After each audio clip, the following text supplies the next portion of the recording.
That autumn, at Iron Ridge Ranch in Montana's Bitterroot Valley, a stagecoach had just rattled to a stop on the frost-hard ground. "Take your hands off him."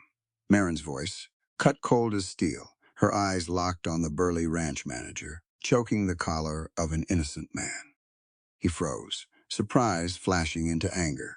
A brand new cook had just dared to challenge an entire ranch. What would it cost her? Stick around to see where this Western tale leads.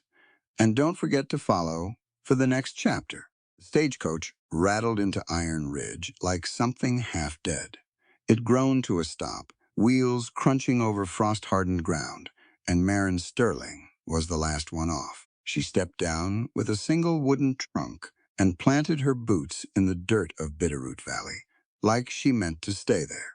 The mountains ringed the whole basin, enormous and indifferent. Early snow dusted their shoulders and crept down toward the tree line in thin, white fingers. The sky was the color of pewter. The air tasted like iron and pine and something colder underneath both.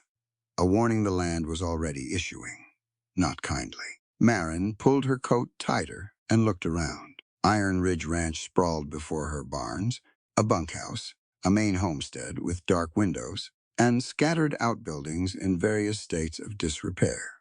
It was bigger than she'd expected, also harder looking. Everything about the place had the feel of something once cared for and then let go. She was still taking it all in when she heard the shouting. A man's voice, ugly with authority. Around the near corner of the main barn, a ranch hand broad-shouldered, thick through the neck, wearing a wool coat that probably cost more than the people he was yelling at, had his fist balled in the collar of another man's coat. The man being grabbed was black, older, and he held a small child on his hip, while a woman stood rigid beside him, her face carefully still the way people hold themselves when they know that showing fear will only make things worse. "I don't recall asking twice," the ranch hand snarled. "Get your people off this property." "We was told there was work." The older man started. "Well, you was told wrong." The big man shoved him back a full step, the child lurching with the impact, and the woman reached out to steady both of them. "Now walk, before I find something less polite to say." Marin dropped her trunk. She crossed the distance before she'd finished deciding to do it.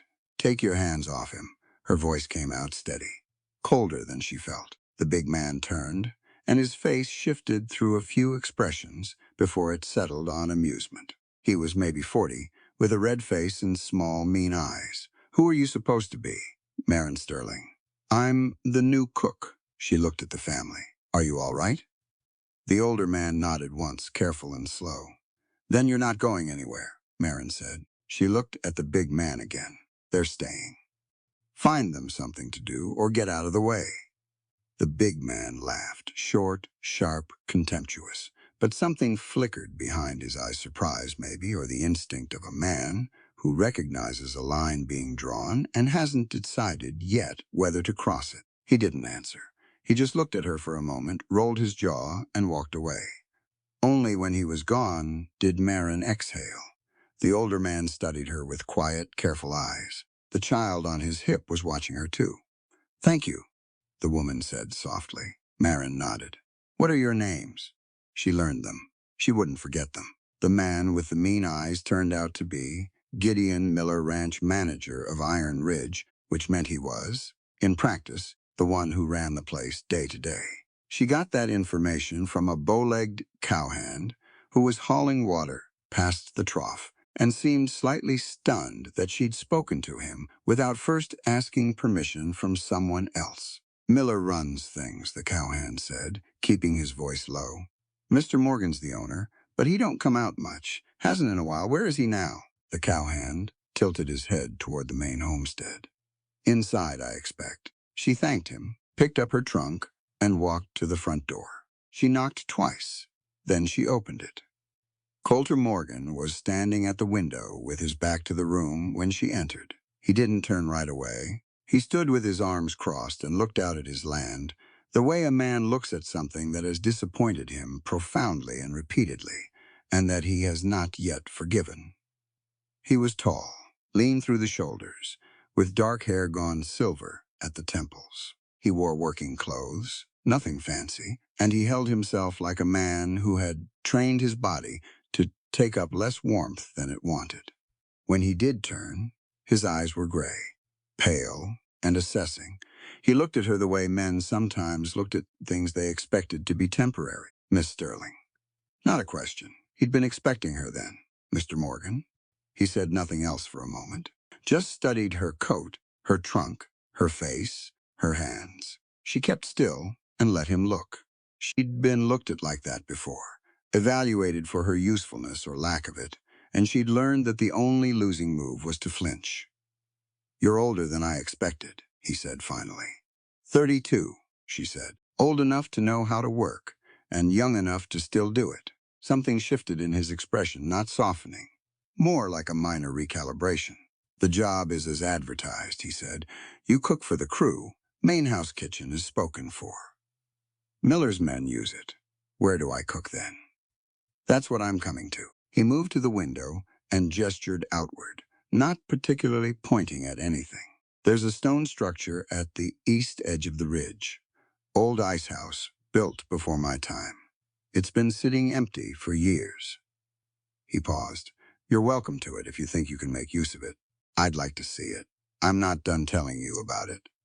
He turned back to her. His voice stayed flat, but something underneath it had an edge. "There's no functioning stove, no stores of food. The chimney may not even draw. It hasn't been tested in years. And once the real cold sets it..." He paused again. "Let that sit. Montana winter is not like Eastern winter, Miss Sterling. It is not inconvenient. It is not unpleasant. It kills." Marin looked out the window herself. She could see the stone structure from here, squat and dark at the edge of the property, half shadowed by a stand of pines. It looked bleak. It looked like something that had been forgotten and was not sorry about it. "I'd still like to see it," she said. Coulter Morgan looked at her for one long moment, and then he laughed. It was not a kind laugh. It came out of him like something that had been kept under pressure, a short, harsh sound, with no warmth in it at all. It echoed across the room, and probably past it. "You want that haunted stone shack?" His voice had picked up something that might have been actual disbelief. "There's no working stove and no food. A Montana winter will swallow you whole before you can boil a cup of broth." Marin set her trunk down on his floor. She walked to where he stood, not quite close enough to be rude about it, and she held out her hand, palm up. He looked at it. "The key," she said. "If you don't want me in your house kitchen, give me the key to the stone building, and I'll make do." He stared at her. Then, slowly, almost like he wasn't sure why he was doing it, he reached into his coat pocket and produced a rusted iron key. He dropped it into her palm. She closed her fingers around it. "Keep your pity, Mr. Morgan," she said. "Hold on to your arrogance and watch closely to see whether the winter swallows me or swallows your contempt for women." She picked up her trunk. She walked to the door. Behind her, Coulter Morgan said nothing. Not a word. She could feel his eyes on her back, though. That particular weight of a man reconsidering something he thought was already settled. She didn't look back. Outside, the wind had picked up. It moved across the valley in long, low sweeps, bending the dry grass flat and carrying the smell of coming snow. The stone building crouched at the end of a narrow dirt path, exactly as unpromising as it had appeared from the window. Marin walked to it, unlocked the heavy door, and pushed it open. The air inside was stale and cold, but not as cold as outside. She noticed that right away, without understanding it yet. The floor was old stone, laid close together, and mortared in an older style, and from somewhere beneath it came a faint but unmistakable sensation of warmth. She stood still for a moment, breathing it in. The walls were thick. The door was solid. There was a rusted iron stove in the corner, and the chimney above it looked intact from where she stood. It needed work. It needed a great deal of work. She set her trunk down in the center of the room and looked around at the crumbling walls, the frosted window panes, the grime and cobwebs and years of indifference, and she let herself see not what it was, but what it could be. She thought of the family at the gate, She thought of the cowhand who dropped his voice to tell her the simplest facts about the place he lived and worked. She thought of the mean-eyed man and the casual cruelty of his hands. A person's dignity, she believed, with the particular conviction of someone who had nearly had hers taken entirely. A person's dignity isn't measured by whether they sleep in a grand manor or a crumbling stone shack, but by whether they hold the reins to their own life. She held the key in her fist. She got to work. The broom found gravel, then grit, then something older underneath a floor that had been good once, back when someone cared enough to keep it. Marin worked from the far corner forward, sweeping in long strokes, piling years of dead leaves and rodent leavings and general abandonment into a heap near the door. Her breath came out in small clouds. The cold was still there, still real, but the floor itself pushed back against it in a way she couldn't quite explain. She'd kneel occasionally and press her palm flat against the stone, and the stone was not warm exactly, but it was less cold than it should have been. Less cold than the air, less cold than the walls. She filed that away and kept sweeping. She was on her third pass across the room, working toward the stove, when she heard something, not a sound exactly, more like an absence of sound, concentrated in the wrong place. She stopped sweeping and stood still. From the far back corner behind the broken shelving she hadn't gotten to yet, came the particular quality of silence that belongs to a person trying very hard not to breathe. Marin set the broom against the wall. She crossed the room slowly, without rushing, and moved the shelving unit aside with both hands. A girl. She was folded into the corner, with her knees drawn up and her arms wrapped around them, making herself as small as possible. 16, maybe 17, with dark hair that had come half out of its braid and brown eyes that were very wide and very still. She wore a kitchen apron over a gray dress that was too thin for the temperature, and along her left cheekbone there was a bruise going yellow-purple at the edges recent, but not brand new. She didn't make a sound. She just looked at Marin. Marin crouched down. She didn't reach for the girl. Didn't speak loudly. Just got herself to eye level and waited a moment before saying, quietly, "You don't have to move. I'm not going to hurt you." The girl's eyes didn't change expression, exactly, but something in her shoulders dropped a fraction of an inch. "My name's Marin," she said. "I'm going to be cooking here in this building. You're welcome to stay as long as you want." She paused. "I'm not going to tell anyone you're here. That's a promise." The girl still didn't speak. Marin would later learn that she couldn't.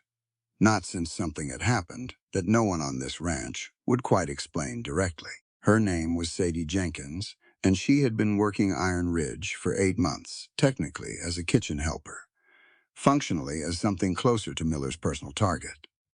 But Marin didn't know all of that yet. What she knew was what she could see. She stood back up. "I'm going to get a fire going and heat some water. If you want to come out when you're ready, there'll be something warm." She went back to her work. She didn't watch the corner. She gave the girl the only thing she could in that moment, which was space and the absence of pressure. 30 minutes later, Sadie was sitting on an overturned crate by the stove.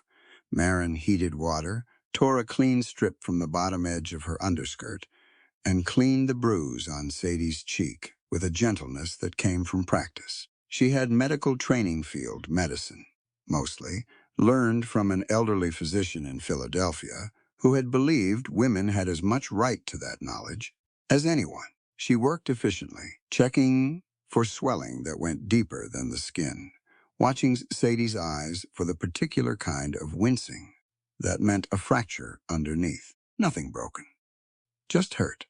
This time, she applied a paste she made from a small tin of dried yarrow she kept in her trunk, mixed with a little clean tallow. It would draw the swelling down. Sadie sat motionless through all of it, watching Marin's face. "You're safe here," Marin said, simply, when she was done. "This building. You can sleep here if you need to. Miller won't touch you in my kitchen." Sadie's eyes were serious. She didn't sign or gesture, She just looked at Marin with the careful attention of someone taking a person's measure very seriously. Whatever she decided, she stayed. Tobias Finch found her that afternoon. He came around the corner of the building leaning on a walking stick. His left leg had been shattered at the crater in '64, he'd tell her later, and it had healed badly because there hadn't been much available to heal it right. He walked with a pronounced limp and a complete lack of apology for it. He was somewhere in his late 50s, with a broad, lined face and eyes that missed nothing. He looked at the building. He looked at the smoke that was not yet rising from the chimney. He looked at Marin. "Chimney's blocked," he said, by way of greeting. "I know," she said. "Blocked from the top. Somebody stuffed debris up in the flue." He watched her face. "Wasn't an accident, Miller." She'd already suspected. She kept her expression level. "Can it be cleared? Has to be done from the roof." He looked up at the roofline, then at the sky, then back at her. Ice on the shingles and wind picking up from the north. Not exactly ideal climbing conditions. "No," she agreed. "It isn't. I'll go up," he said. "With your leg?" He gave her a look that was patient and faintly corrective. "With my arms, Miss Sterling. My arms work fine." She almost smiled. "We'll both go. I'll spot you from behind and handle the far side of the blockage. It'll be faster with two." He was quiet for a moment. "You ever been on a roof in winter wind?" "There's a first time for most things." He nodded once, the nod of a man deciding something. "All right." They borrowed a ladder from the tool. Barn Tobias walked her through where it was kept, apparently knowing every corner of this property with the detailed intimacy of someone who had spent years being told to stay out of the main conversations while still being expected to keep everything running. They propped it against the stone wall, and Marin went up first. The wind hit her the moment. She cleared the roofline. It was not friendly wind. It was the kind that moved right through coat and wool and into the spaces between things, purposeful and cold. She got her footing on the shingles, which were iced over in the shadowed patches, and moved carefully toward the chimney. Tobias came up behind her. He was slower, compensating with his upper body and his good leg, and he didn't ask for help, and she didn't offer any she hadn't been asked for. She just stayed within reach. The chimney had been packed solid burlap stuffed in over a layer of broken masonry and dead wood. Someone had put real effort into it. She worked her hands into the blockage while Tobias cleared the lower portion, and they passed debris between them and dropped it over the side. It took 20 minutes. Her fingers were numb before they were done. When the last of it came free, she could feel the draw change immediately. The chimney pulled air like a held breath finally released. She looked at Tobias. He looked back at her. "That'll do," he said. They climbed down. Inside, Marin got the stove lit on the third match. The fire caught slowly at first, then with more confidence, and the smoke pulled up and through the chimney in a long, steady draw. She stood and watched it for a moment, this ordinary thing, a working stove, and felt something loosen in her chest that had been wound tight since she'd walked into this valley. She went outside for firewood. The pile along the far wall of the outbuilding was big enough, but the logs needed splitting. She found a hatchet hung on a nail, chose her logs, and got to work. She had been splitting wood for a while when she heard hooves. She didn't stop, just registered the sound and kept her focus on the wood. Position the log, lift, swing, follow through. Coulter Morgan pulled his horse to a stop, not far from where she was working. She felt his eyes on her before she looked up. Her hands were bleeding. She knew it, had known it for the last 10 minutes, small splits in the skin at the knuckles from the cold and the work. She hadn't stopped because stopping didn't fix anything. She looked up at him. He was on horseback, looking down at her with an expression she couldn't easily categorize. It wasn't contempt anymore. It wasn't amusement. It was something without a clean name. Above them both, rising through the gray sky from the newly cleared chimney, a plume of gray-blue smoke climbed steady and proud over the ridge. He looked at it, looked back at her. She drove the hatchet into the next log. He didn't say anything. She didn't say anything. He pulled his horse around and rode on, but she caught it just before he turned away. A crack in the flat line of his expression, so brief it might have been the wind changing. Something underneath the hard surface that was not yet open, but was, maybe, no longer quite so sealed. She went back to the wood. Inside, Sadie had found a rag and a bucket and was scrubbing the shelves without being asked, her face serious with concentration. The stove threw real heat now. The small room felt different than it had an hour ago. Less like a forgotten place, more like a room with a purpose beginning to remember what it was. Marin looked around at what one afternoon had produced. A cleared floor, a working chimney, a lit stove, a girl who had come out of a corner. It was a start. That evening, after Tobias had gone back to the bunkhouse, and Sadie had curled up on a bedroll Marin had fashioned from her spare blankets. Marin knelt at the center of the floor and pressed both palms flat against the stone. The warmth was undeniable, up close, steady and deep, rising from somewhere well below the surface. Not the warmth of a room that had been heated, but something geological, permanent. She leaned down and put her cheek against the stone and closed her eyes, and she could feel it clearly. A faint but continuous heat, rising from deep in the earth where water moved through rock that had been warm for 10,000 years before any of them were born. A thermal spring. There was a thermal spring underneath this floor. She sat up slowly. This was why the root cellar at the far corner of the building hadn't fully frozen. This was why the well just outside the cookhouse was still liquid when everything else on the property was working toward ice. This was why the room had felt, from the very first moment, more survivable than it should have. Someone had built this cookhouse over a hot spring, deliberately or by luck, and then forgotten it was there. Or not forgotten. Maybe just never told the right person. Marin sat with that knowledge for a while in the quiet, listening to the fire and the wind and Sadie breathing. Outside, the temperature was dropping again, the cold settling down over Bitterroot Valley like it owned everything in it. Inside, the floor stayed warm. She was going to need more supplies. She was going to need to learn who else on this ranch could be trusted. She had a ledger in her trunk.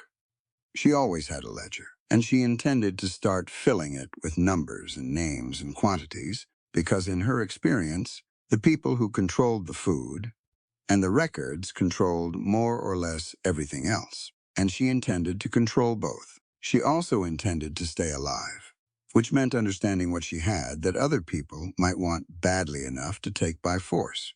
A geothermal spring under a stone floor, an unfrozen well, a building that held heat through a Montana winter. That was worth something. That was worth quite a lot. She pulled her coat tighter and added another log to the stove and thought about that for a long time. The rations went missing on a Tuesday. Marin noticed it first through Tobias, who came to the cookhouse before first light with his jaw set in a way that said he was angry, but had decided to hold it together until he had more information. He told her quietly, without drama, that Miller had cut the allocation for the working hands and the minority crew lower wages, less food, pulled from stores that had looked adequate only a week ago. Where'd it go? She asked. Miller's crew eats well, Tobias said. His men, the ones he brought in from outside, they eat plenty. She asked him to walk her through the storage situation. He did. Miller had the main larder locked. He had the grain stores under the control of a man named Dooley, who reported only to him. What remained accessible to the general crew was a dwindling supply of hardtack, some salt pork of uncertain age, and a barrel of dried beans that had begun to turn. The hands were going hungry, not dramatically. Nobody was dying today, but the steady insufficiency that grinds people down over weeks. Hollow-eyed men doing punishing physical labor on too little food. Men who couldn't complain because complaining cost jobs, and jobs in Bitterroot Valley in November meant survival. Marin stood in the middle of her stone kitchen with her arms folded and thought. "Take me to the east field," she said, the area above the spring line, where the ground heat runs out from the building. Tobias gave her a look. It's a foot of frozen ground out there. Not everywhere it isn't. He took her. She was right. In the zone where the geothermal warmth seeped up through the soil. Not the building itself, but the ground running from its foundation. The frost was shallower. She dug with a stick first, testing, then with her hands, and 6 inches down, she found earth that was cold but not iron-locked. And underneath that, half preserved by the underground heat, root vegetables. Turnips and parsnips, and a clutch of buried carrots. Leftovers from whatever kitchen garden had existed here before the cookhouse was abandoned. They were not beautiful. They were knobbled and a little soft in places, and they smelled like wet earth. She held one up. How many hungry men are we feeding? Tobias looked at the vegetables, looked at her. 23, if you count the ones Miller's pushed to the edges. Go to the main barn, she said. There's a barrel of cracked beef bones I saw stacked by the far wall, the ones set aside for the dogs. Ask whoever's near if you can have them. Don't ask Miller. Don't tell Miller. He took the bones, and she took the vegetables, and they brought everything back to the cookhouse, and Marin began to cook. It was not a complicated dish. It didn't need to be. She cracked the bones and roasted them dry in the oven until they smelled right, then put them in her largest pot with water from the unfrozen well and set them to simmer over a slow fire. The marrow rendered out into the broth, turning it deep and brown and rich, and the collagen from the cartilage gave it body. She chopped the vegetables rough. It didn't matter, they'd all cook down, and put them in after an hour. She had a small store of her own supplies in her trunk, dried herbs, a twist of black pepper, a few bay leaves. She added those. Then she found flour in a tin she'd traded a spare pocket knife for from a hand named Doyle, mixed it with the last of her baking soda and some salt, worked it with water from the hot spring warm enough to help the bread rise faster in the cold, and made flat barley loaves, baked on the iron surface of the stove. The smell that came out of the cookhouse that evening moved across the yard like something alive. She opened the door. She didn't announce it formally, didn't make a speech or set rules about who was welcome. She just opened the door wide and left it open and let the warmth and the smell do what they did. They came slowly. At first, one cowhand, then two, peering in, like they expected to be turned away. A young Mexican hand named Calvo, who had been eating alone behind the water trough for the past week, because Miller's men made it uncomfortable for him to eat elsewhere. The family from the gate, the older man and his wife and the child, who had indeed been given work, thin and tenuous, and who had been surviving on their own private rations. Marin handed out bowls. She kept her voice easy, her manner unhurried. The stone kitchen filled with people. They were quiet at first, all of them, the particular quiet of men and women who had been made to feel that taking up space was a risk. Then somebody said something low to somebody else, and the response came back, and a conversation started, and then another, and the room began to sound like a room full of people, instead of a room full of careful survivors. Sadie moved among them with the bread, handing out portions from a cloth. She was still silent, still watchful, but she moved with a particular uprightness that hadn't been there 2 days ago. Marin was at the stove when the door opened again. She knew by the shift in the room, the way voices dropped and bodies realigned, subtle but unanimous. She didn't need to turn around to know who it was. She kept her back to the door for just a moment longer, ladled a bowl, then she turned. Coulter Morgan stood in the doorway of her cookhouse, with the cold coming in around him, taking in the room, the fire, the people, the bread, Tobias in the corner with his bowl raised in both hands, the child from the gate, falling asleep against her mother's arm, with a full stomach for the first time in days. His face was hard to read. She was getting practice at it. He opened his mouth. She crossed the room in 5 steps and put a bowl of stew in his hands before the first word came out. The warmth of the bowl stopped him. It was a practical interruption. His hands closed around the bowl on reflex, taking the heat into cold fingers, and by the time he'd recovered himself, the moment for the first words had passed. He looked at the bowl. He looked at her. She held his gaze steadily. Around them, the room had gone quiet. Your ranch ledgers may draw lines between greenhorns and owners, Mr. Morgan, she said. But under a Montana blizzard, all our blood runs the same shade of red. He didn't speak. True leadership isn't measured by how many men kneel at your feet, she went on, but by how many you're willing to lift. Up the fire popped in the stove. The wind moved over the roof. 20-something people in that room were watching Coulter Morgan hold a bowl of soup in his own cookhouse and try to find an answer for what was in front of him. He didn't find one. He looked down at the bowl for a long moment. Then he looked around at the faces. Really looked, the way she'd noticed he usually didn't, the way he moved through his own property, like the people on it were fixtures rather than people. He looked at the child asleep against her mother. He looked at Tobias, who looked back at him without particular expression. He looked at Sadie, who met his eyes briefly, and then looked at the floor. Something crossed his face that she didn't have a name for. It was not guilt, or not only guilt.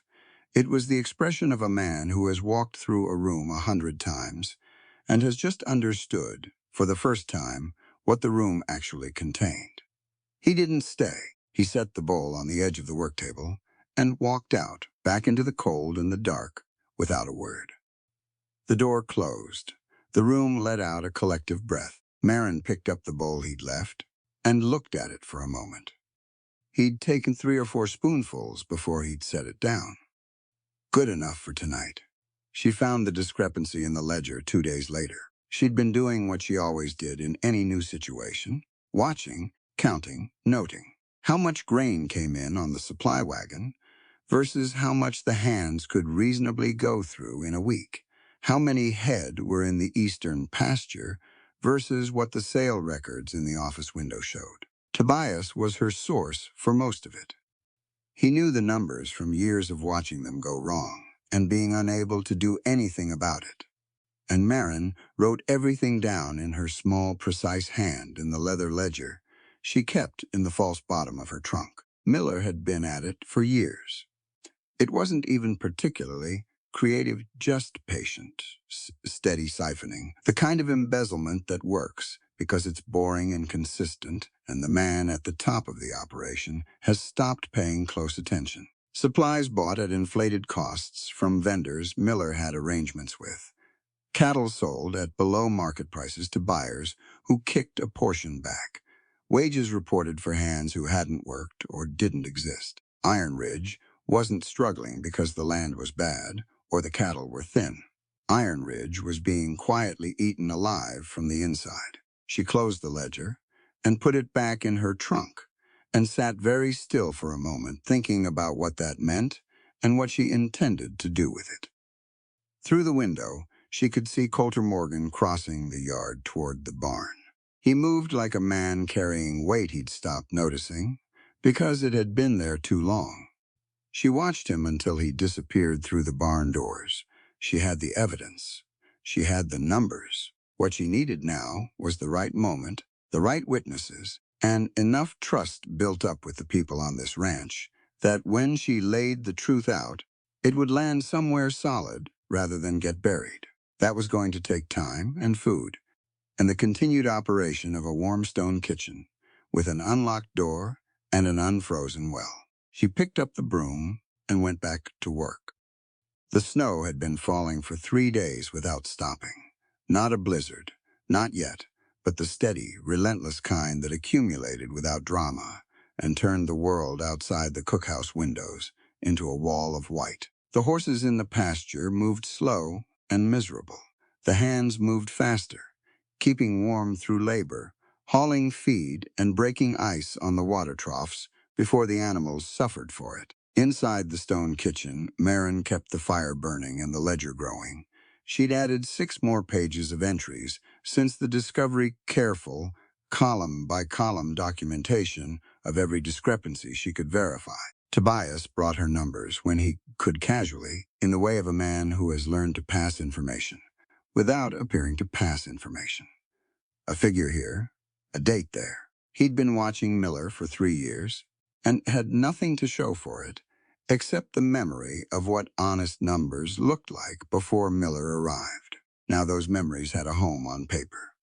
She was copying a set of grain tallies by lantern light when hooves came into the yard fast, not the steady sound of a returning rider, fast and then stopping abruptly. She heard a horse blowing hard, heard the creak of leather, and then boots on frozen ground moving toward the cookhouse at a pace that wasn't quite a run, but was close. She set down her pen. The door opened without a knock. Coulter Morgan came through it, with one hand pressed against his right forearm and blood running through his fingers onto the floor of her kitchen. He stopped when he saw her. His face was tight controlled, but tight, and his coat was dark on the sleeve and darker further up toward the shoulder. A graze from the angle and the spread of it. Close enough to hurt, far enough to be lucky. He didn't speak immediately. She got the impression he was still deciding whether coming here had been a mistake. "Sit down," she said, the same voice she'd used with Sadie in the corner. Quiet, steady, no room for argument in it. He sat. She moved to her medical supply box, a flat tin she kept under the work table, better stocked than anything else on this property, and started laying out what she needed. Clean cloth, carbolic solution she'd brought from Philadelphia and rationed carefully. Needle and thread already boiled. A small pair of shears. Who, she asked. Rustlers off the South Ridge. He said it without elaboration. 3 of them. They'll be gone by morning. They do this? One of them. He paused. Before I returned the favor. She cut his sleeve open from wrist to shoulder with the shears, efficient and unhesitating. He watched her do it with an expression that might have been surprise. He'd expected caution, perhaps, or apology for the intrusion on his coat. The wound was a graze, as she'd guessed, a clean furrow across the outer forearm, deep enough to need stitching, not deep enough to threaten the arm. It had bled heavily and was still going. She applied pressure first, held it with 2 fingers, and watched the second hand on her small pocket watch. He was quiet. He held himself still with the discipline of someone who had been through this before. The oil lamp between them threw amber light across the work table, across his face, across her hands. Outside, the snow continued its patient accumulation. Inside, the cookhouse was warm, the stove, the geothermal heat in the floor, the fire she'd built up before dark. She cleaned the wound. The carbolic made him draw a short breath through his nose, controlled. She worked quickly and without apology. Antiseptic was not gentle, and pretending otherwise helped nobody. "You have medical training," he said. "Not a question." "Some." She threaded the needle. "A physician in Philadelphia. I spent 2 years studying under him." "Why?" She glanced up briefly. "Because I thought it was worth knowing." He watched her begin the first stitch. Why not become a nurse? Or stay in the city? She pulled the thread through. Several reasons. She did the second stitch. "Some of them are none of your business." He accepted that without comment. The lamplight was close. She was leaning in to see the stitches clearly, and that brought her near, enough to catch the smell of cold air and horse and wood smoke on his coat. His arm was braced against the edge of the table, steady, though the stitching was not painless. She could see the tension in his jaw, the deliberate control. She was 3 stitches in when she noticed the scar on his left hand. Old, white, running across the palm from base of index finger to heel of thumb. A knife wound healed years ago. She didn't comment on it. She moved to the 4th stitch. It was on the 5th that she had to adjust her grip, shifting her left hand to brace his forearm from below, and her sleeve pulled back at the wrist. She didn't notice. She was focused on the needle. He noticed. She saw it in the pause. Not long, barely a second before his eyes came back to the wall in front of him. But the quality of the silence in the room changed. She glanced down at her own wrist and registered what he'd seen. Old scars, thin and faint now, years old. 3 of them, parallel, running across the inside of her left wrist. Not from a fall or an accident.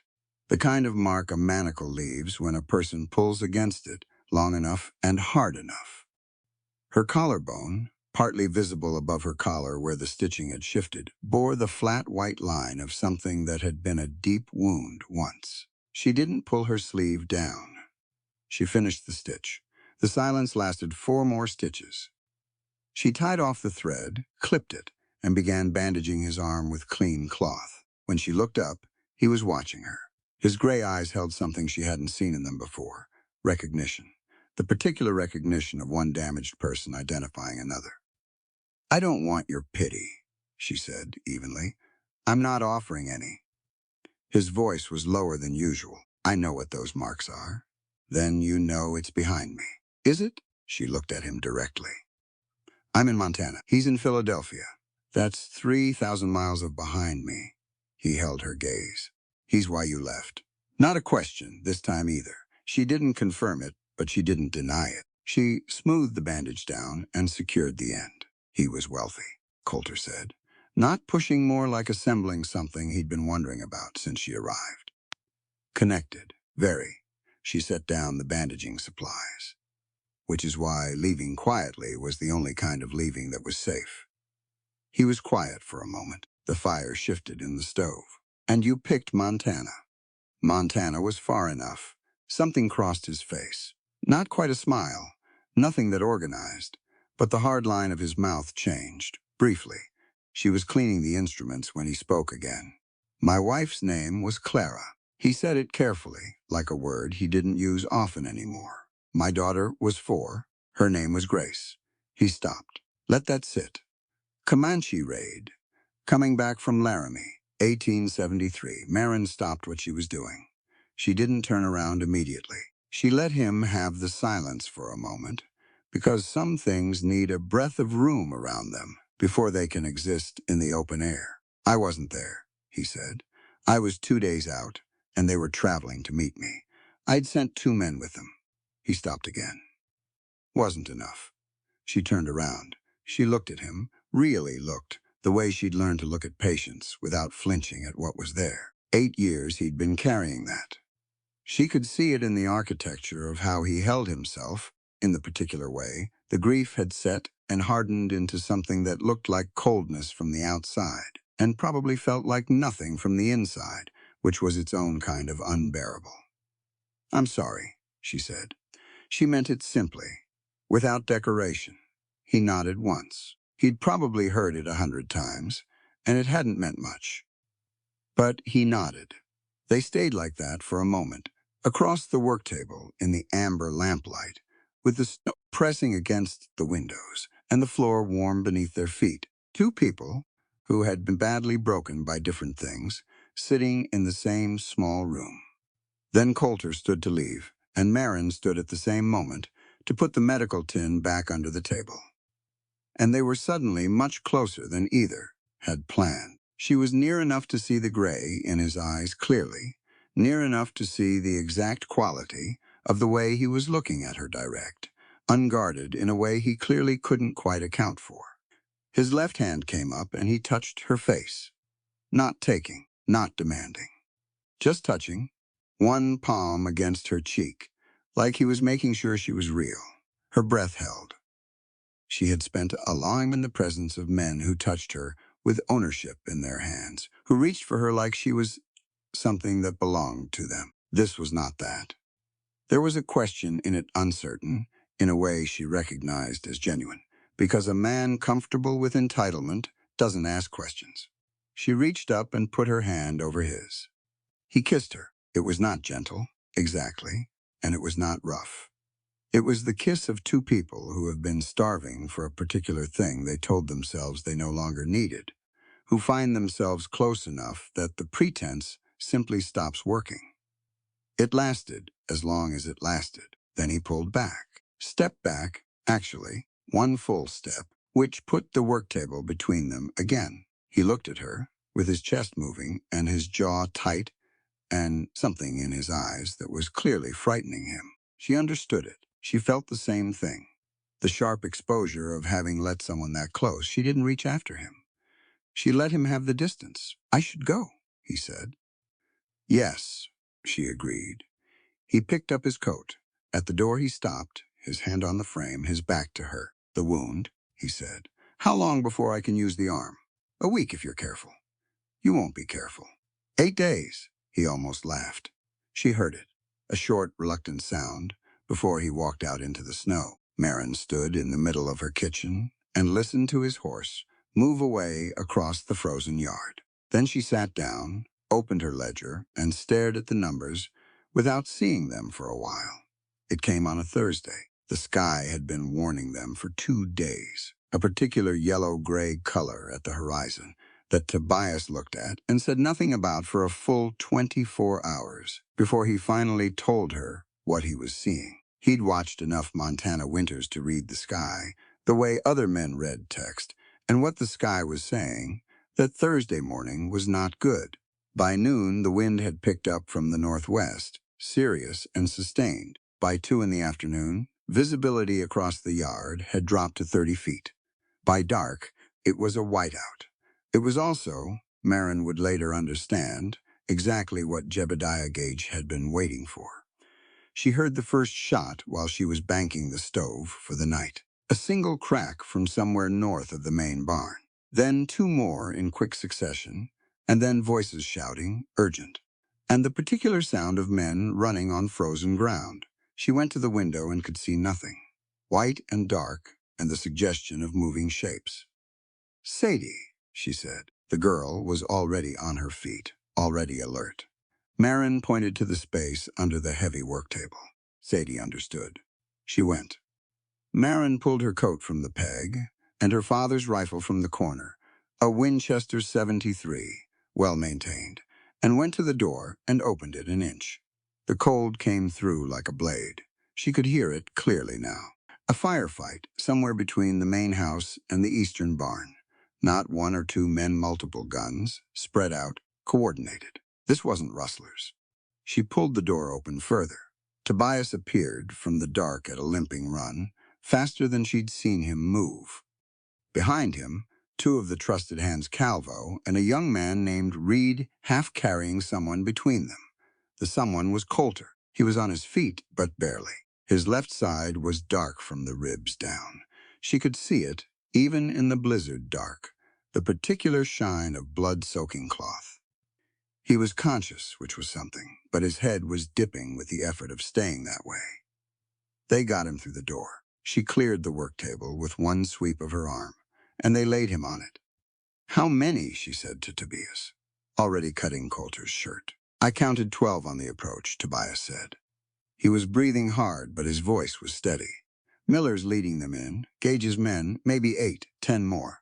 They came in from the north access road. Armed? Heavily. He looked at the rifle leaning against the wall. We're not. She'd found the bullet entrance. Left side, below the ribs, above the hip. She packed it hard with clean cloth and leaned her weight on it and looked at Coulter's face. His eyes were open, but glassy, focused somewhere past her. Coulter, she said his name sharply. His eyes came to her face. I need you with me for a minute. Can you hear me? I hear you, he said. His voice was thin. You're going to be all right. The bullet is in the side, not the gut. I'm going to take care of it. She looked at him steadily. But I need you to trust me, and I need you to stay awake. He held her eyes. Okay. Outside, something hit the door hard. Then voices multiple. Right outside. Sterling. Miller's voice loud over the wind. We know Morgan's in there. Send him out. We don't want anyone else hurt. Tobias looked at Marin. She kept her weight on Coulter's wound and looked at the door. The oak was thick, old-growth, iron-bended. It would hold for a while. Keep pressure on this, she said to Tobias. She moved his hands to the wound packing, and he held it. She picked up the Winchester. She went to the small loophole window beside the door. A narrow horizontal slit in the stone that had been in the original construction, probably meant for ventilation, and looked out. She could see lanterns, moving, spread out in a rough semicircle around the building. At least 8 men visible, and the blizzard hiding however many more were behind them. You've made a mistake coming here, she called back. Her voice went out through the loophole into the wind. Miller laughed. You're outnumbered and outgunned. Send Morgan out. Give us the deed to the spring rights, and we walk away. You'll walk away from this building empty-handed, she said, or you won't walk away at all. Those are the only two options I'm offering tonight. Silence from outside. Then a different voice smother, colder. Jebediah Gage himself. Miss Sterling, I understand you're a reasonable woman. This doesn't have to become a bloodbath. She stepped back from the loophole, looked around her kitchen. Tobias at the work table holding pressure on Coulter's wound. Sadie under the table, watching her with wide, dark, steady eyes. Reed braced against the far wall with a knife and an expression of someone who had decided to be brave, despite having good reasons not to be. Coulter on the work table, conscious but fading. The walls were stone, 2 feet thick. The door was iron-banded oak. The geothermal heat meant they weren't going to freeze. The well outside was unfrozen accessible through the back passage. They had food, medical supplies, ammunition for 2 rifles, and a sidearm. What they had, she decided, was a defensible position. What she needed was to make the cost of taking it higher than Gage was willing to pay. The first shot came through the loophole window. It hit the back wall and sent chips of stone flying. Sadie flinched, but didn't scream. Marin dropped below the sill. Reed, she said, take the far side window. Don't shoot to kill unless they breach shoot, to make them keep their heads down.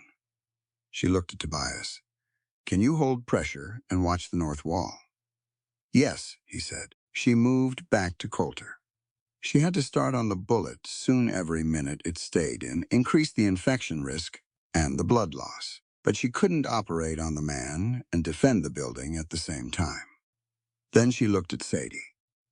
The girl was watching her from under the table, still under there, but not hiding anymore, crouched, alert, ready. Marin held up one of the spare rifle magazines. Then she made the motions, pressed the cartridge in, seat it, press again. Simple, mechanical. She did it twice slowly, watching Sadie's eyes. Sadie nodded. Marin slid the magazine and a box of cartridges across the floor toward her. Outside, boots crunched in the snow as the mercenaries repositioned. A shot came through the loophole and then another. Reed returned fire from his window, and she heard a man shout, and the boots shuffle back. The door shook as something heavy struck it. Then again. Coulter's hand found her wrist. She looked down at him. He was looking at her clearer-eyed than she expected, the shock metabolizing into something more present. His grip on her wrist was not strong, but it was deliberate. They won't stop, he said quietly. Not till they have the spring. They're not getting it, Marin. His voice was low, serious. If it comes to it, it won't come to it. She covered his hand with hers for exactly 1 second, then moved it gently off her wrist and pressed it to his own chest. Stay awake. I'll be back to take that bullet out inside the hour. She picked up the Winchester. She went back to the loophole. Outside in the howling, whiting out dark, Gage's men were tightening their ring around the stone cookhouse. She could see the muzzle flashes through the snow irregular, probing, testing the walls. Behind her, Sadie moved silently to the work table and positioned herself where she could reload the spare rifle without being in anyone's line of sight. Her hands were steady. Tobias held pressure on Coulter's wound and watched the north wall. Reed held the far window. The door shook again, harder this time. One of the iron bands bent inward a fraction. Marin levered around into the Winchester's chamber. The sound of it, clean, mechanical, absolute, went through the room like punctuation. Coulter's eyes found her one more time from the table. Even fevered, even blood-soaked and pale, there was something in them she felt land in her chest, like a coal from a hot fire. She turned back to the loophole and raised the rifle to her shoulder. The blizzard screamed. She waited. When the lantern moved into her line of sight, she fired. The lantern went out. A man's voice rose in the dark outside, more surprised than hurt, and the boots shuffled back fast. She'd aimed low, into the ground at their feet. A warning shot with intention behind it. The mercenaries pulled back 6-8 feet, far enough that the loophole angle made them harder targets. She used the pause. Tobias, she said, keeping her voice low and even. Tell me what's bleeding. Slowed some, he said. Packing's holding. She crossed to the work table and checked for herself. The cloth was soaked, but the bleeding had moved from urgent to serious, which was better but not good. Coulter was watching the ceiling with the concentrated expression of a man most spending of his effort on staying conscious. She pressed her fingers along his side, feeling the entry point, feeling the depth. The bullet hadn't gone through. It was in there, somewhere between the fourth and fifth floating rib, angled shallow. She could feel the hard resistance of it under the skin, close to the surface. That was lucky. "This is going to hurt," she told him. "I know," he said. "I mean, considerably." He turned his head and looked at her. "I've been shot before, not by me," she said, and went to get what she needed. She poured whiskey over the hunting knife, the last of the bottle she kept for medical purposes, and held the blade above the stove's surface until the heat turned it right. Her hands moved with the practiced efficiency of someone who has done unpleasant, necessary things before and learned that hesitation makes it worse. Another shot came through the loophole. Reed returned it from the far window. The cadence of it was becoming almost regular. Now probe. Answer. Silence. Probe again. The men outside were holding their position, not attacking, which meant they were waiting for something. An order. A signal. Gage deciding what the acceptable cost was. She had to work fast, Sadie. The girl appeared at her elbow, fully out from under the table now. Marin handed her a folded cloth. "If he moves, put pressure here." She showed her exactly where, pressing Sadie's hand to Coulter's side. Sadie nodded and held. Marin worked. It was not surgery in any formal sense. It was controlled damage with a purpose. Open the tissue, find the bullet, remove it, close what could be closed. The whiskey went over the wound first, and Coulter's whole body went rigid, and then deliberately relaxed again. The knife went in. She worked by feel as much as sight, her fingers reading the tissue, tracking toward the hard foreign object. The lamp threw orange light and shadows in equal measure. She found it in less than a minute. A flattened lead slug, not a clean round, but not fragmented, which was the best news she'd had all night. The pliers came next. The bullet came out. She dropped it on the table with a sound like a small stone and immediately packed the wound with fresh cloth. Coulter made one sound low and brief, then silence. "Almost done," she told him. The stitching took 8 minutes. She worked quickly, and she worked tight because she needed this to hold. She was on the 5th stitch when the door shook again harder, this time the wood groaning, and she didn't look up. "Reed," she said. "I see it," Reed said, and moved to brace his body against the inside of the door. 200 pounds of 22-year-old cowhand, his boots planted against the floor. She finished the stitch. At the 7th stitch, Boots appeared right outside the loophole window Samion, trying to get close enough to look in or shoot in. She finished the stitch with her right hand, set the needle and thread in Sadie's waiting grip, took the Winchester off the table with her left hand, leveled it one-handed at the loophole, and fired. The boots disappeared.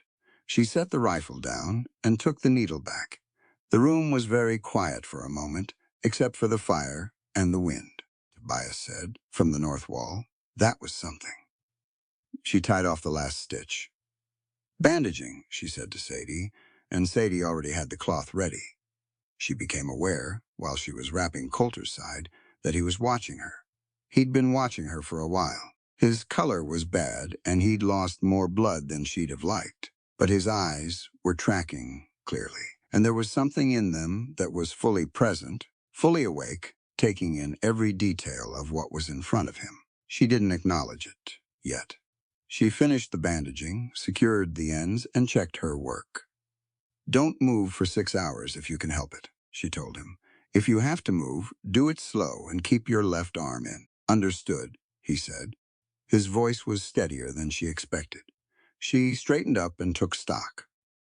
The shots from outside had spaced out in the last few minutes, not stopping, but changing rhythm, becoming more deliberate. That could mean they were regrouping. Could mean they'd sent someone around to find another angle on the building. She needed to change the math. She went to the storage shelves she'd organized in her first week her kitchen, her system, and found what she was looking for. A 10-pound sack of dried chili peppers, ground coarse, that she'd traded for in September with a hand who'd brought a surplus down from his family's garden, and the lard. A solid block of it in a covered tin, kept from going rancid by the cool stone walls. She put the lard in a small pot on the stove. While it melted, she measured out a heavy portion of the chili powder into a cloth sack. Tobias watched her from the north wall. "What are you doing? Making the ground less comfortable," she said. He thought about that for a moment. "How close do they have to be?" "Close." She watched the lard liquefy. "I need to know where they're concentrated. The loophole on the east side gives me the best angle on where most of them have been. 6 men, maybe 7, along the east wall," he said. "They've been keeping to the same line." She nodded. She mixed the ground chili into the hot liquid lard. Not cook it, just combine it, the fat carrying the capsaicin, both things becoming one delivery system. She ladled the mixture into 2 clay pots she'd use for slow cooking, packed them tight, and plugged the tops with rags. She carried them to the east loophole. The wind outside was still screaming. Good. Wind-driven. Anything went further. She pulled one plug, thrust the opening of the pot out through the loophole slit as far as her arm would reach, angled it toward the cluster of men Tobias had identified, and flung the contents hard into the wind. 3 seconds of silence. Then the shouting started. It was not the shouting of men mounting an attack. It was the particular chaotic shouting of men who cannot see, whose eyes and throats are suddenly on fire in sub-zero temperatures, stumbling in deep snow with a blizzard, adding its own opinion to their suffering. She used the second pot on the north side. More shouting. Boots in the snow, scrambling back. A gun went off, but pointing skyward wild, from someone who wasn't aiming at anything but pain. The shots at the building stopped. Reed let out a long breath against the door. Sadie, from the work table, watched Marin come back in from the loophole with something in her face that might, on another girl, have been the beginning of a grin. Marin wiped her hands on her apron. The silence outside lasted full, windswept, beautiful. She went to check Coulter's bandaging again, because that was the next task. And she moved task to task. He caught her hand. She stopped. He was looking at her with those gray eyes, fully open and fully clear, and what was in them was not gratitude exactly. Gratitude was too simple for the expression he wore. It was more complete than that. It was the look of a man who has just watched something he didn't think was real turn out to be entirely real, standing right in front of him, wrapping his stitched-up wound with steady hands. "When I was on that table," he said. His voice was low. "You had the rifle in one hand. The needle was in the other one," she said. "Yes." He held her hand for another moment, then he released it, slowly, like he'd made a decision about something. "I know." She checked the bandaging. It was holding. She stood up and looked at her kitchen. The stove burning, Tobias at his wall, Sadie reloading the spare rifle with methodical precision, Reed still braced against the door with the mud of a long night on his boots. Outside, the blizzard continued its impartial rage, but the shooting had stopped, for now. The mercenaries didn't come back that night. The blizzard took care of that.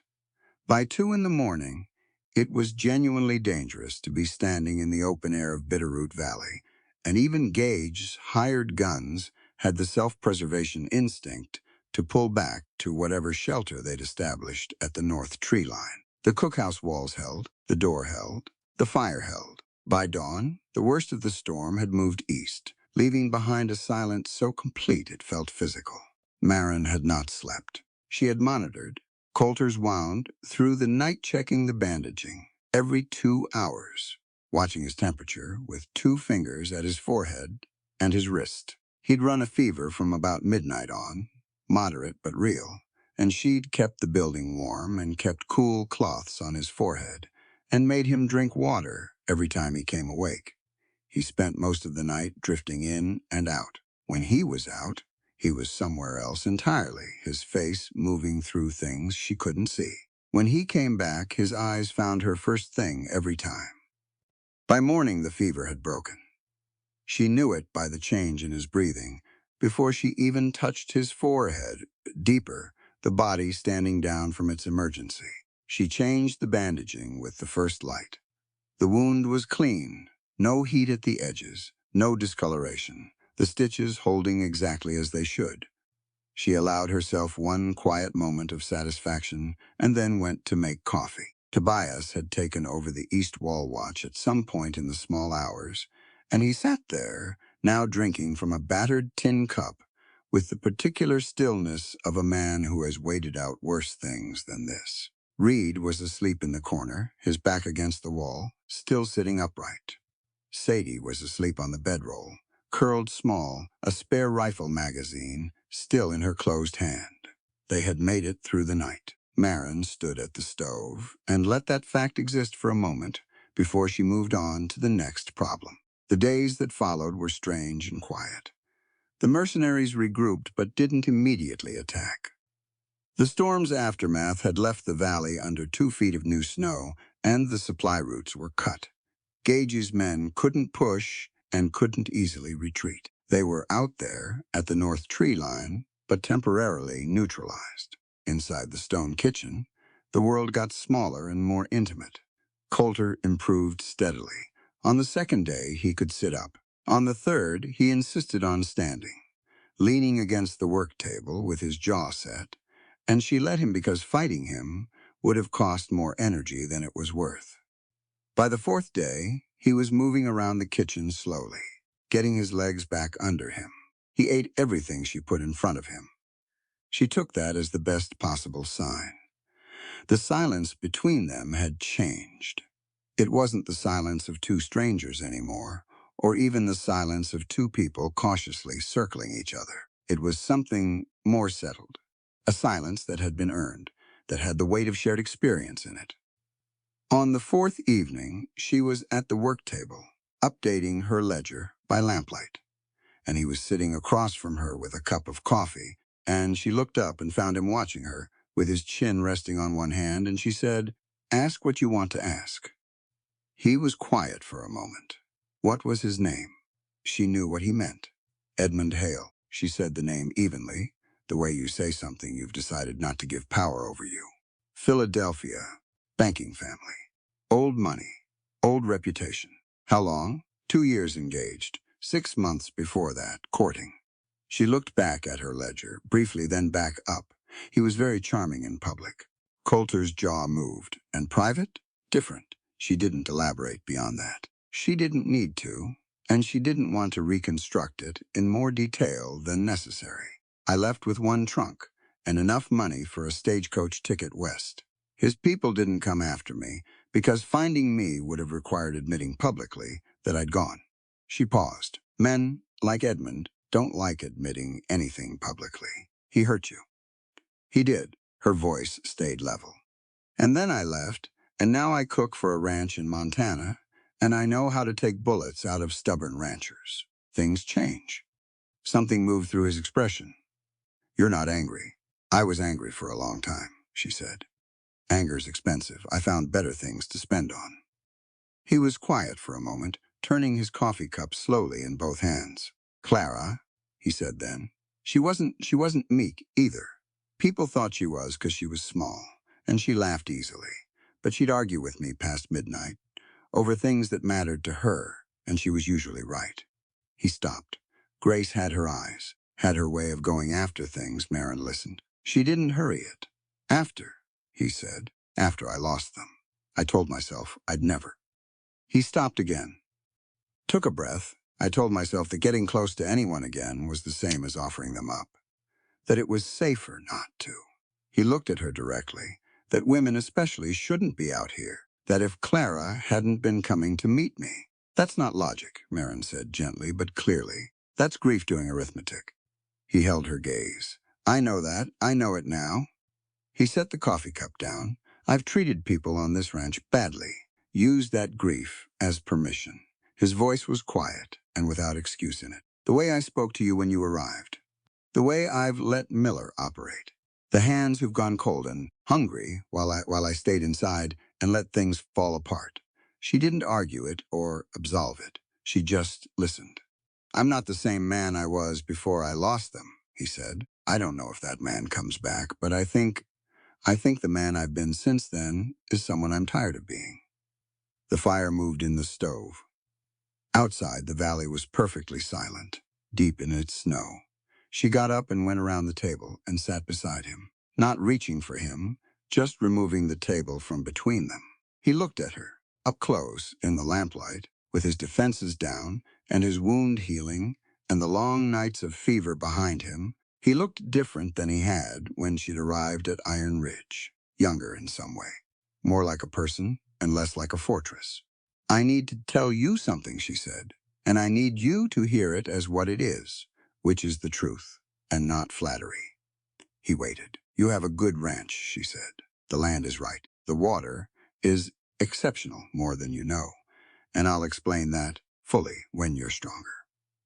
The hands you have who've stayed Tobias read, Calvo they, are loyal, not because they fear you, but because they see something here worth being loyal to. You have not destroyed this place. You have only neglected it. She looked at him squarely. That's recoverable. All of it is recoverable. He looked at her for a long time. Then he reached up and put both hands on her face, the way he had that night in the lamplight after the stitches. And this time there was no uncertainty in it. I used to think, he said, his voice low, that a man needed a meek, submissive woman to soothe his ego. She held still. But you taught me, he said, that what a man truly needs is an equal partner. Someone with the grit to stand beside him in the middle of the blizzard. She put her hands over his. There was a moment, just a moment where they both simply stayed there, his palms against her face, her hands over his, the lamp burning between them, and the frost on the windows, and the whole enormous winter outside, held at bay by 2 feet of stone, and a thermal spring, and a fire she'd built herself. Then he kissed her. Not like the first time, which had been surprised and raw and pulled back from. This was deliberate. This was both of them choosing. She kissed him back. Later, the fire burned low and she fed it new wood without leaving the warmth of where she'd come to rest. And the stone kitchen settled into the deep quiet of a place that has held something through the worst of what came at it and is still standing. Tobias had long since gone to the bunkhouse on Marin's instruction, the perimeter quiet enough to allow it. Sadie slept. Reed slept. The valley slept under its freight of snow. Marin lay awake for a while, listening to the sounds of the building around her. The tick of the stove, cooling slightly, the deep subsurface warmth in the floor, the wind outside moving at a distance now, less violent. She'd come to Montana with a trunk and a ledger and a determination to put 3,000 miles between herself and a man who had treated her like property. She had not come expecting this, but she had learned, over the course of a hard life, to recognize the things that were real from the things that only appeared to be. And what was real, in this stone kitchen, on this particular winter night in Bitterroot Valley, was a warmth that had nothing to do with geothermal springs. She pulled the blanket up and closed her eyes. Tomorrow, there was still work to do. There was always still work to do. That was fine. She had always been good at work. The snow stopped on a Wednesday. Marin noticed it the way you notice silence after a long noise, a sudden absence, a change in pressure. She stood at the cookhouse door and looked out at a valley buried under white and utterly still. And she thought, now. She'd been waiting for the right moment. The ledger had been ready for 2 weeks. The evidence was solid, documented in her small, precise hand across 16 pages of double-entry columns, dates, figures, vendor names, cattle sale records that didn't match, wages paid to men who'd never set boot on Iron Ridge soil. She'd shown it to Tobias first, because Tobias had lived inside this injustice the longest and deserved to see it named before anyone else did. He'd looked at every page without speaking. Then he'd closed the book and handed it back to her and said, "When do we do it?"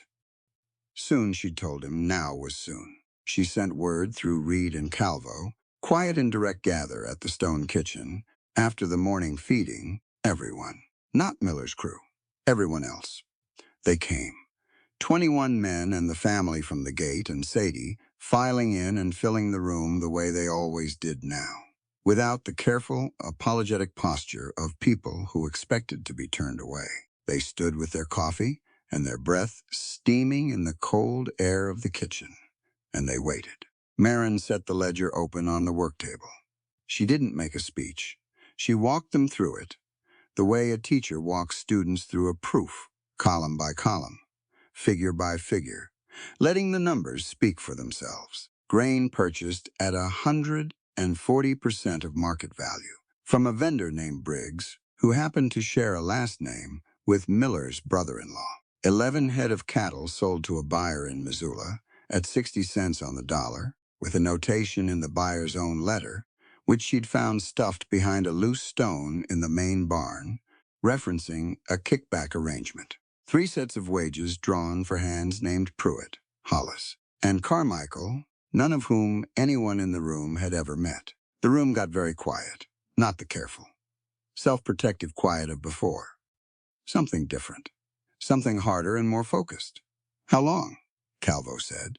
At least 3 years that I can document, Marin said, possibly longer.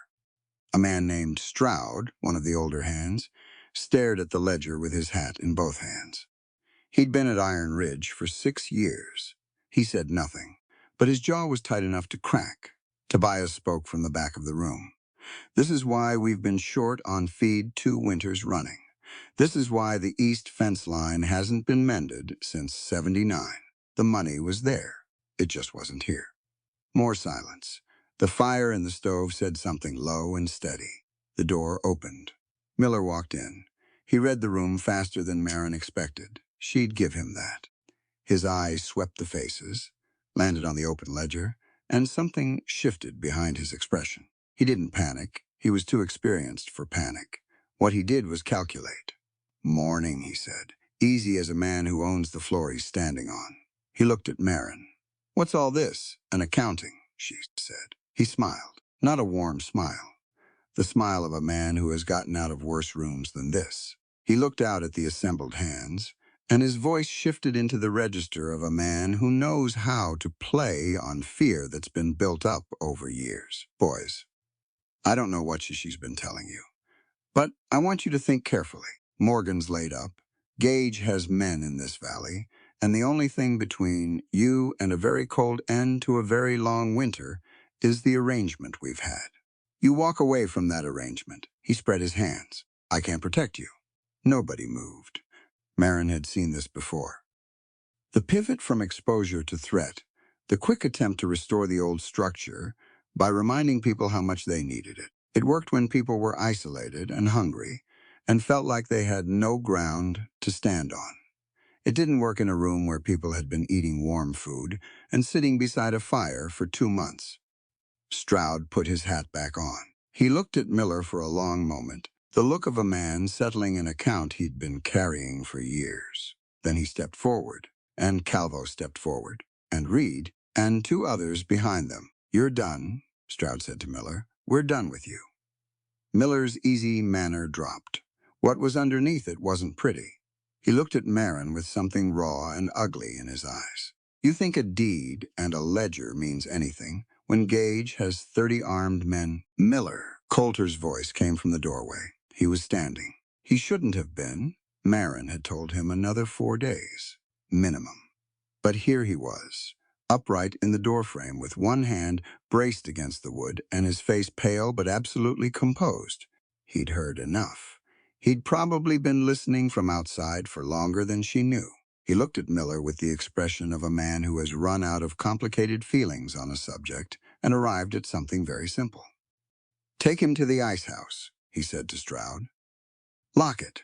Stroud nodded once. He and Calvo took Miller by the arms, and Miller went not quietly, but he went, and the door closed behind all 3 of them, and the room took a collective breath. Coulter stood in the doorframe for another moment, holding himself very still.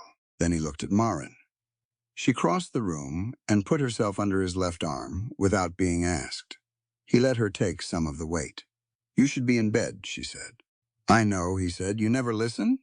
No. She walked him back to the work table and made him sit, and the hands stood around in the kitchen, and someone put a pot of coffee on, because that's what you do when the longest winter of your life has just broken open, and you're not entirely sure yet what comes next. Marin stood at the head of the work table, with the ledger in her hand, and looked at the faces in that room. Every one of them, the old hands and the new. Tobias and Calvo and Reed and the family from the gate, and Sadie standing quietly by the stove. Loyalty, she thought, not bought with fear, not purchased with threats or the promise of protection from the very danger you're manufacturing. Just earned, one bowl at a time, one unlocked door, one honest accounting of what people are owed and what they've been denied. That was what filled this room right now. She set the ledger on the table and let it stay open. The marshal's office was in Dillon, 2 days' ride south when the roads were passable. They weren't passable yet. Marin spent the first clear day after Miller's arrest, doing what she always did when she had time to think. She walked the property with her ledger, and she looked at things. The east fence, the grain stores, the water situation, the condition of the cattle in the south pasture. She made notes. She asked questions of the hands who'd been there longest, and wrote down what they told her. She also thought about Gage. He was still out there. That was the fact nobody was comfortable saying directly, but everybody was working around. The men at the North Tree Line had pulled back during the worst of the storm, but hadn't gone home. Gage had 30 men and a desperate need to acquire the thermal spring before the territorial land records could be properly filed, and he knew now that Miller was out of play. That made him more dangerous, not less. She discussed it with Tobias on the second day, while they were repairing the chimney brace on the south side of the building. "He'll move soon," Tobias said. He handed her the iron bracket she'd asked for.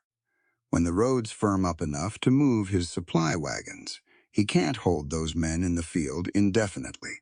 They'll want paying, and you can't pay men who can't be resupplied." "What's his only route?" Tobias fixed the bracket in place and stepped back. "Dead Man's Pass, north end of the canyon.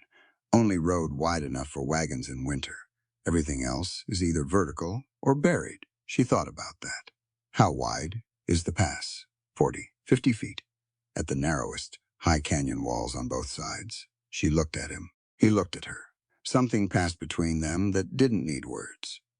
"Tell me," he said. She told him. She'd been talking to the neighboring homesteaders all fall quietly, through the hands who had family connections out in the valley, through the supply wagons that had come through before the roads closed. She'd shared preservation techniques, sent grain from Iron Ridge's surplus, when Gage's men had been pressuring the smaller outfits. She'd given what she had and asked for nothing except goodwill. She was about to ask for more than goodwill. Tobias listened to her plan without interrupting. When she was done, he stood with his walking stick in both hands and looked out at the valley for a while. "You know they might say no," he said. "Yes, the pass ambush puts them directly in Gage's way. That's not a small ask." "No," she agreed, "it isn't." He was quiet for another moment. Then, "Whose sleigh do we ask first?" She'd already thought about that, too. Hendricks, the Norwegian farmer 3 miles east, who had 2 good draft horses and a quarter-section Gage, had tried to buy at insult prices twice in the last year. He had reason enough. She wrote the letters herself that afternoon, 4 of them, to 4 different homesteads. Clear, specific, no exaggeration of what was being asked. She sent Reed and Calvo out with the letters in their coat pockets and instructions to wait for an answer. They came back the next morning. All 4 said yes. She went to Coulter with the plan that evening. He was on his feet more reliably now, the color back in his face, the wound healing clean. She laid it out on the work table between them, the way she laid out her accounting clean lines. Clear logic. He listened the whole way through. "You set this up in the fall," he said when she was done. "Some of it, the relationships, anyway. I didn't know then that I'd need them for this specifically." He studied the rough map she'd drawn. The pass, the canyon walls, the road Gage had to use. "Pincer movement," he said. "His supply line becomes his trap, if the timing holds. We need to move his wagons into the canyon before he knows the homesteaders are in position. How do we do that? We give him a reason to hurry. She looked at him steadily. We let him think Miller got a message out, that the land records office in Dillon is sending a marshal with authority to freeze the spring rights pending investigation. He'll move fast. He can't afford to wait for paperwork. Coulter looked at her. That's not a real message. No, she said, but it's a real fact that if he waits long enough, it will be. He was quiet for a moment. Something shifted in his expression, not quite admiration. Something past that. The recognition of a mind working very differently than his own, and arriving at the right answer by a different road. All right, he said. They moved on the fourth day after the storm. The sky was that particular Montana blue that comes after a big storm, sharp and clean and cold enough to hurt to look at. The snow reflected it back doubled. The valley was quiet, except for the sound of horses and sleigh runners and the voices of men who had decided, collectively, that this ended today. Coulter rode at the front of the Iron Ridge crew. 14 men, every hand they had, plus Tobias in the supply sleigh because Tobias refused to stay behind. Marin rode beside Coulter. She'd stopped arguing about that particular point 2 days ago, when she'd realized he wasn't going to be moved on it. The fake message had worked. Reed had confirmed it from the tree line. Gage was moving, his wagons loaded, his men riding hard for the pass. He wanted the spring rights secured before any marshal could freeze them. They let him get into the canyon.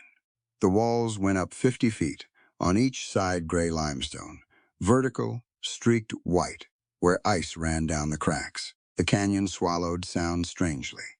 The jingle of Gage's sleigh bells echoed back and forth until it seemed like twice as many wagons as there were. The homesteaders hit from above. Hendricks had positioned his men along the east wall, 4 of them prone on the rock shelf above the canyon road. The Kowalski brothers had the west approach, their 2 big sleighs blocking the exit, before anyone inside the canyon knew they were there. It was not a long fight. That was the thing about a properly executed ambush. It didn't need to be. Gage's mercenaries were experienced, but they were pinned canyon walls on both sides. Fire from above, Iron Ridge pressing from the south entrance. The ones who were smart dropped their guns in the snow fast. The others took longer, and it cost them more. Gage himself made it almost to the north exit before Coulter cut him off. Mern saw it from the south end of the canyon, Coulter, on horseback, moving through the confusion, with the particular efficiency of a man who had spent years as a scout and had not entirely lost the instinct. Gage pulled a sidearm. Coulter was faster. The shot cracked flat across the canyon walls. Gage went down in the snow and didn't get up. Silence fell across the pass like a held breath releasing. Then Hendricks's voice from the east wall calling down, "All clear here." And the Kowalski brothers from the north exit, roads sealed. "They're done." Marin sat on her horse in the sudden quiet and let herself feel, for exactly a moment, the shape of what had just finished. The months of cold and fear and careful preparation and the long, hard nights in the stone kitchen with the fire burning and the bullets hitting the door, all of it landing here in a canyon in the snow, in the silence after the last gun went off. Coulter came back to her through the smoke and the snow. He pulled his horse alongside hers and looked at her without saying anything right away. Just looked at her the way he'd been looking at her in the kitchen at night like. She was something he'd found that he hadn't known he was looking for. "It's over," he said. "Miller." "To the marshal," she said. "Yes, and the land records in Dillon. First thing the roads allow." She looked at the canyon, at the men picking themselves up from the snow, and the homesteaders coming down from the walls with their guns in the crook of their arms. Hendricks was talking to Tobias down by the sleigh. The Kowalski brothers were helping 2 of Gage's surrendered men to their feet with more care than strictly required. Neighbors, she thought, people who showed up for each other in a valley the rest of the world hadn't thought much about. That was what a valley could be if you let it. She clicked her horse around and started back toward Iron Ridge. Spring came to Bitterroot Valley the way it always does in Montana reluctantly, and then, all at once. One morning, the snow on the south-facing ridge was solid. The next, it was running off in thin silver threads, and then the threads became streams, and the streams became the cold, roaring creek that ran along the east edge of Iron Ridge and flooded its banks for 3 days before settling into something manageable. Green came up out of the mud, small and tentative at first, then with more conviction, the way living things come back when they decide to. Marin watched it from the cookhouse door most mornings, coffee in hand, ledger on the work table behind her. There was always work. There would always be work. That was fine. The main house was being rebuilt properly this time, with a new east wing and reinforced foundations and windows that actually sealed against the cold. Calvo had turned out to have a talent for stonework that nobody had thought to ask about before, and he was leading that effort with Reed and Stroud and 4 men hired from Dillon. The sound of hammering crossed the yard from early morning onward. The stone cookhouse was not being replaced. Marin had made that clear. In February, when Coulter had floated the idea of building a newer, larger kitchen attached to the main house, she'd looked at him across the work table and said, simply, no. He'd looked back at her for a moment and then said, equally simply, all right. That had been the end of that. What the cookhouse was getting was a new door iron banded oak, heavier than the old one, and a second loophole window, because Marin had pointed out that the east side had a blind spot, and blind spots were something she intended to correct. It was also getting a carved wooden sign above the archway. She saw Coulter working on it in the evenings.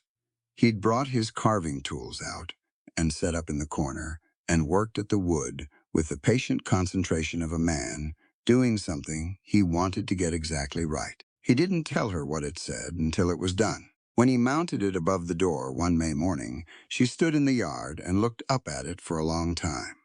Marin's kitchen and refuge. She didn't say anything. She went back inside and added a line to her ledger and set a pot of coffee on, because that was how she handled things that sat too large in her chest for immediate words. He came in 20 minutes later and poured himself a cup and sat down across from her and didn't make her talk about it, which was exactly right. The marshal had come and gone in April. Miller was in the territorial jail in Dillon, pending a formal hearing, and the land records had been properly filed. The spring rights registered under the Iron Ridge name. Tobias had ridden down himself to witness the filing because he'd said he wanted to see it done with his own eyes, and Marin had thought that was entirely reasonable and had arranged for the best horse in the stable to carry him there. Sadie was still at Iron Ridge. She'd been given the room off the back of the cookhouse, properly fitted out now, with a real bed and a window that caught the morning light. She helped Marin in the kitchen, which she had always done. But she also helped Tobias with the supply tallies in the afternoons, because it had turned out that numbers made sense to her in the same natural way they made sense to Marin, and Tobias had started teaching her the full accounting system with a seriousness that made clear he intended her to take it over someday. She hadn't spoken again since the night of the siege. That was all right.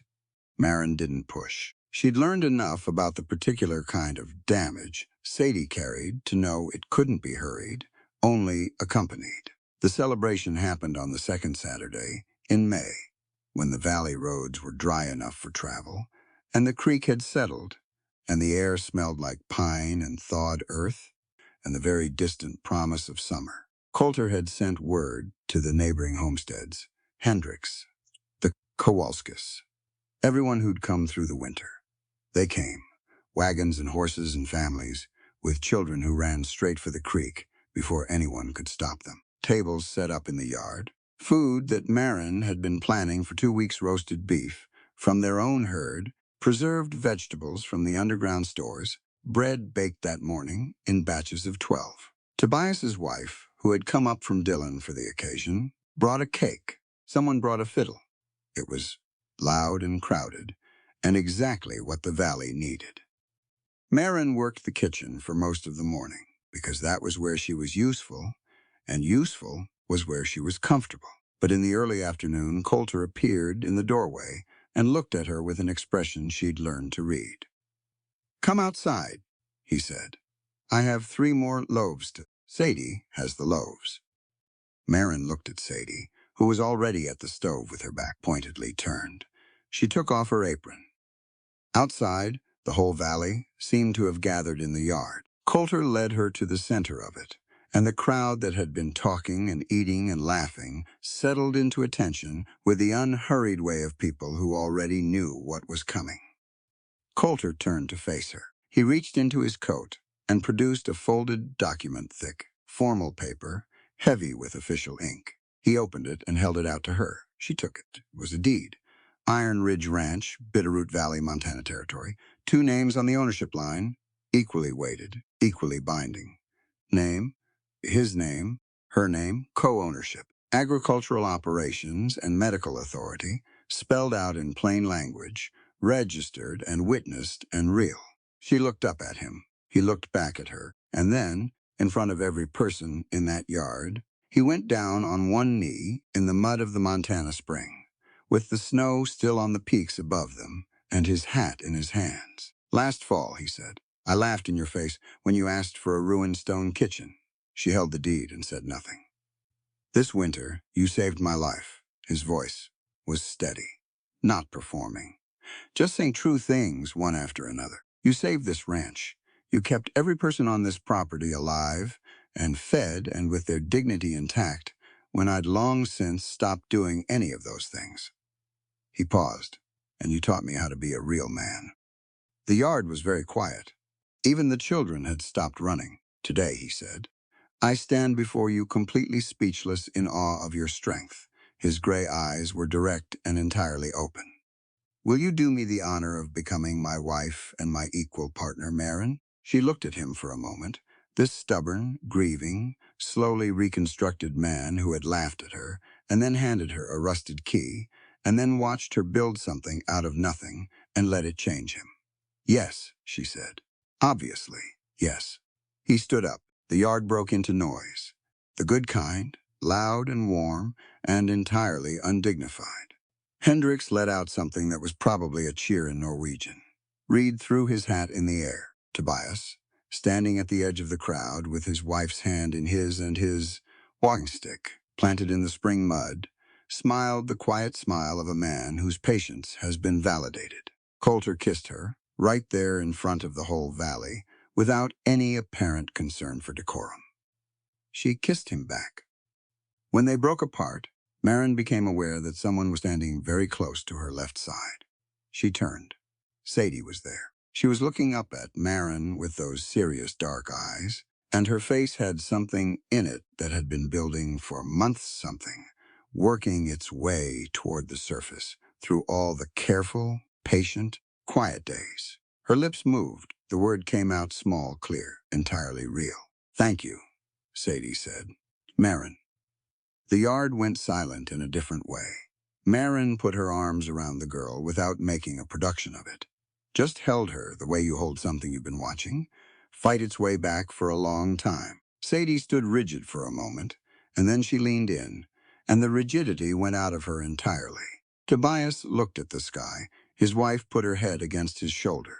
Coulter stood beside Marin, close enough that his arm was against hers, and looked at all of it. His yard full of people, his valley coming green, his cookhouse, with its new sign above the door, with the expression of a man who has come back from a long way away and is starting to recognize where he is. Later, when the tables had been cleared, and the fiddle had been going for 2 hours, and the children were asleep in wagon beds, and the adults were still talking. In the warm evening air, Marin slipped back to the cookhouse for a moment alone. She stood in the center of it. The floor was clean stone, warm beneath her feet. The stove was cold tonight. No need for it, with the May air finally kind. The lanterns she'd hung in October were still there. The work table she'd operated on a man and stitched a wound and fired a rifle from was scrubbed to pale and steady as the day it was built. She thought about what she'd said to herself the night she'd arrived, standing in this room for the first time with a rusted key in her hand, looking at crumbling walls and a frosted floor, and deciding to see what it could be instead of what it was. She stood in the same room now and let herself feel the difference. She said it aloud, not because anyone was there to hear it, but because some things need to be said in the air to be real. A kitchen isn't just a place to prepare food. Her voice was quiet, steady. It's where you kindle the fire of human warmth, where kindness turns strangers into family. She looked at the stove, the floor, the walls, and where proof is forged that when a woman is given equal respect and authority, she can take a pile of cold ash and build an empire of hope. Outside, the fiddle started up again. Marin Sterling soon to be Marin Morgan, though she'd keep both names and put them both on the clinic she intended to build.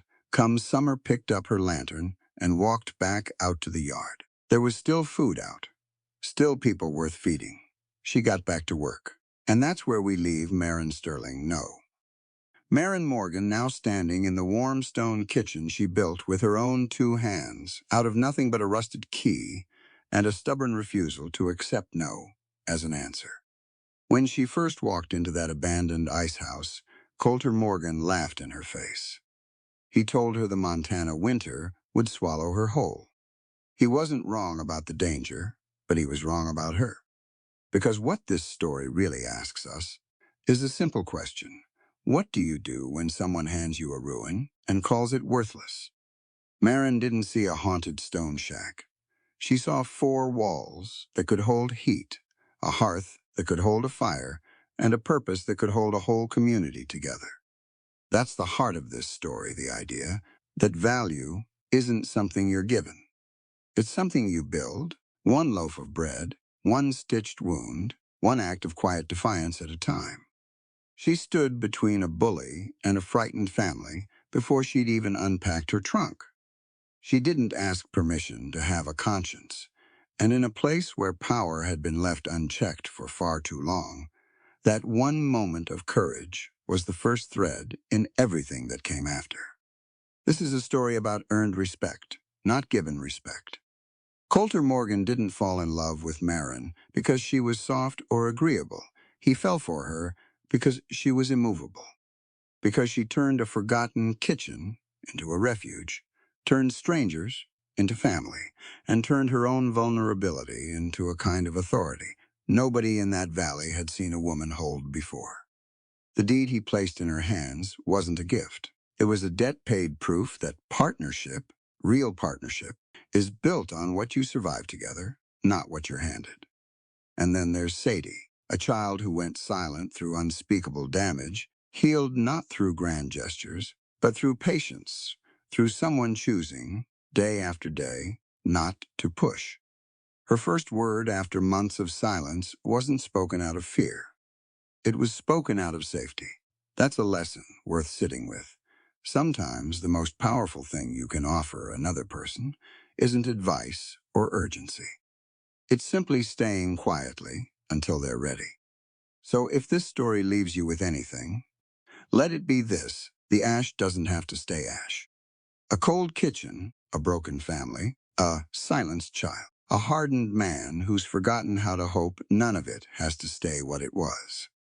It only takes one person willing to see what something could be, instead of accepting what it is. That's the kind of quiet, stubborn hope the West was built on, and it's the kind worth carrying with you long after the fiddle stops playing. Thank you for riding along with this one. If it moved you, stayed with you, or reminded you of your own quiet fire, don't forget to like, follow, and share so more stories like Marin's find their way to you. This story is a work of fiction, and any resemblance to real persons or events is purely coincidental. Viewer discretion is advised for themes of violence and peril depicted within the narrative.